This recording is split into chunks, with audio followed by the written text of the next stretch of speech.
తూర్పుగోదావరి జిల్లా ముమ్మిడివరంలో వైద్యులు రోడ్డుకెక్కారు. కోల్కతాలో ట్రైనీ డాక్టర్ హత్యను నిరసిస్తూ డాక్టర్స్ విధులు బహిష్కరించారు.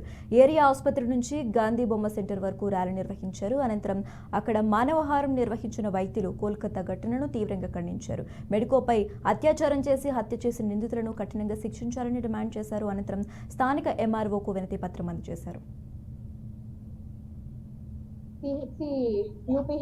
సిహెచ్సి ముమ్మిడివరం అండ్ టికొత్తపల్లి సిహెచ్సి నుంచి స్టాఫ్ అందరం గ్యాదర్ అయ్యాము. కొత్త యాక్ట్స్ తీసుకురావాలండి. మాకు డ్యూటీలో భద్రత ఉండడం లేదు. పోలీసులు కూడా మాకు చాలా సపోర్టివ్ గా ఉంటే తప్ప ఇలా night duties, emergency duties, on call duties అనేవి చేయటం కష్టంగా ఉంటుంది. సో ఈ ఓవరాల్ ఇండియా అందరూ కూడా మెడికల్ ఫ్రాటర్నిటీ ఎవరైతే నైట్ డ్యూటీస్ కానీ అసలు డే డ్యూటీస్ లో కానీ వర్క్ చేస్తున్నారో మాకు ప్రొటెక్షన్స్ ఉండాలి, కొత్త యాక్ట్స్ ఉండాలి.